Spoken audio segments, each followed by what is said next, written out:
Hello, friends. Azaleas on Magnolia Lane are covered with snow. Can you believe it's snowing outside? That's all I've got for my master's thing this year. It's Mike Newman. It's Monday Morning Finish Line. It's April 9th. Hi, everybody. It's been a few weeks. It's been a crazy last couple of weeks for me personally. I won't go into that.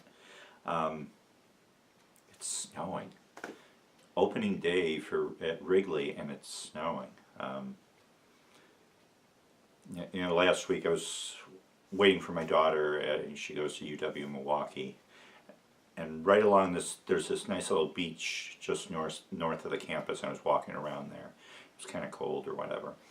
Walking down the hill towards the beach, and you'd hear these red-winged blackbirds chirping. Now, I don't know if you've had the experience of, like, when I was running, I'd running down the prairie path, and these birds would attack me, peck me on the head. It's really a scary experience.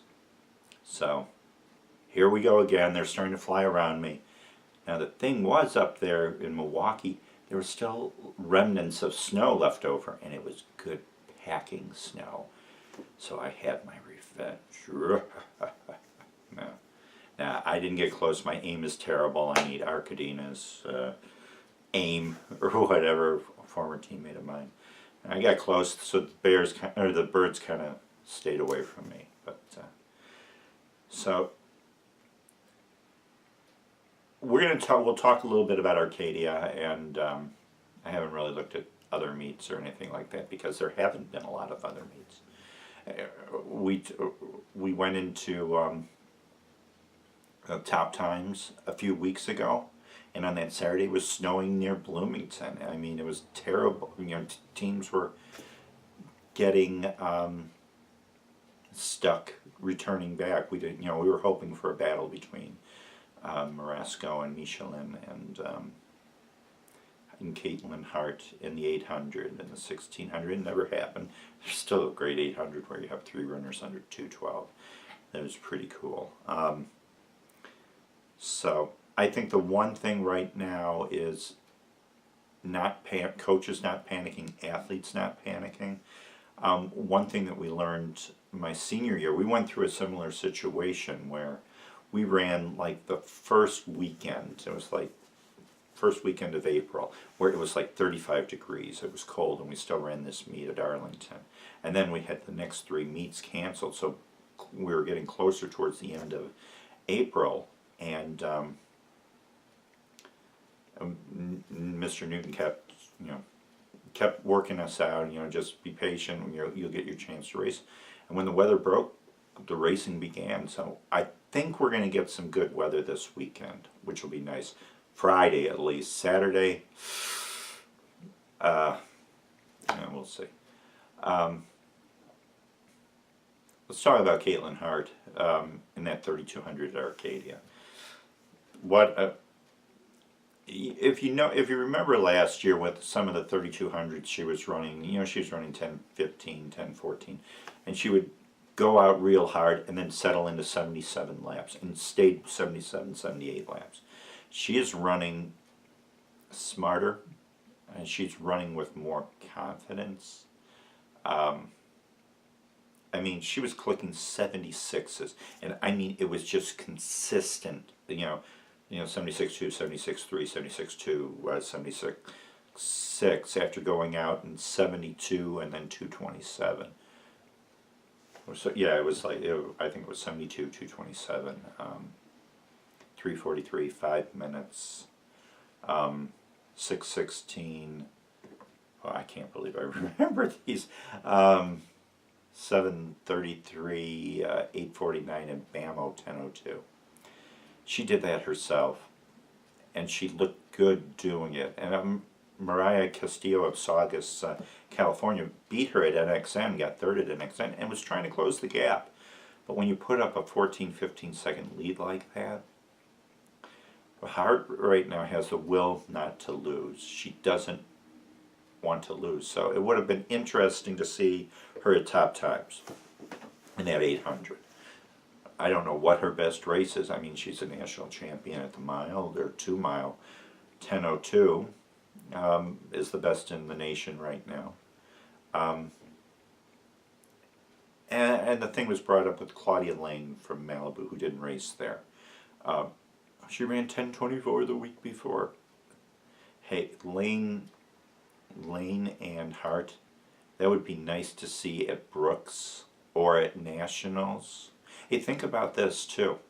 Right after the state meets, you have the girls' state meet, then you have the boys' state meet, then on the Thursday you have Festival of Miles in St. Louis, should be pretty fun. And then you have Brooks move their meet up a week this year. So it's the same weekend as Midwest Distance Classic, if that meet is still going on. And then the following week is Nationals, Father's Day weekend. So we could see a lot of Illinois runners in there. We may see Lane against Hart sometime, maybe at Brooks, maybe at Nationals, but it'll be fun to watch. The boys race at Arcadia 3200.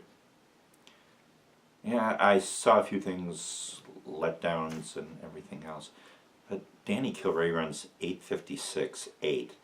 Push the pace between a mile and a quarter, and then until about 500 meters to go, and then the kid from Canada, Kemp, and Mooney. Geez, the Mooney family from Colorado had a good weekend.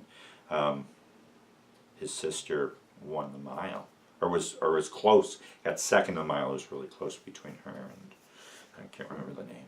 And so Kilray running 8:56 finally gets under 9 minutes. I think he said 12th time is a charm, which was kind of funny. And then Mendez just misses it at 9 minutes. And then Jacobs at 9:06. Jacobs ran a 1:56 800 the night before, helping his Sandberg relay mates in the 4x8. They ran 7:56, 7:57. Zach Kinney ran 4:15 the night before.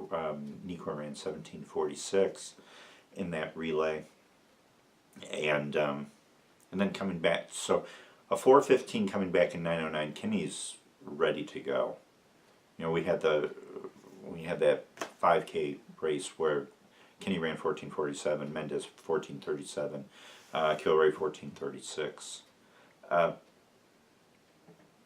Good things are coming for these Illinois distance runners this spring if we get a race in. And we're going to get a race, and we're going to distance meet in Palatine and everything else.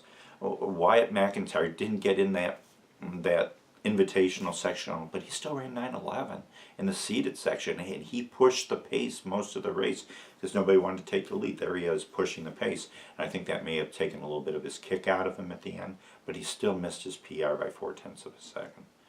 I haven't looked at the entries for distance night in Palatine. We'll talk a little more about that next Monday, but that meet should be pretty good, especially with the anxiousness of the Illinois athletes not being able to run, getting ready, to run big races and all of that. And think about that. That weekend, the Palatine meet, you have Downers Grove, the Cahoon meet, which is a good distance meet. You have on Saturday morning the Sue Paraso meet in Glenbard, which has Naperville North and Glenbard West runners going at it. And then you have distance night on Saturday night. So it's a trio of great meets. I'm going to all three. I'm blessed. So, any case, I don't know if there's much to talk about. I mean, Belleville West's meet was canceled on Saturday because it was 30 degrees down in St. Louis. Jeez. It's supposed to be 70, I think, on Wednesday. That would be nice. So we'll see if there's any upstate schools, from the Chicago area that are going down there. If not, that meet still will be a good meet. And then we have Gus Scott on Friday. We have Bruce Ritter, the girls invite at Downers Grove North on Friday night. They ran a quad meet. Downers Grove North put one together with York and Glenbard West and Barrington. I think Jocelyn Long ran 5:16. Lindsay Payne ran 11:01. Katie Hoy ran 2:25. some other decent times, but it was so cold. And we'll see what happens. We'll see what happens. Hopefully we get some meets in this weekend. You know, TFX has been pretty lonely in Illinois, and so we'll see. So, not much else to say. Keep your heads up, Illinois. Good weather is coming. That's what I've been told, and we'll go from there. So that's it. Hopefully I'll be a little more energetic, a little more spunk in the next week, but there hasn't been a lot to talk about. It'll be there. Can't wait for state. Can't wait for seeing all these great runners in the sprints and the hurdles. We have Manuka on Saturday if the weather cooperates. They're saying rain and 50 degrees. Give me a break. And then you have the Homewood Flossmoor boys meet, I think, is this weekend too. It's just good. Hopefully the weather breaks where we don't have this yucky weather. So that's it. We'll talk next week. So until the next time that we meet, it's Mike Newman from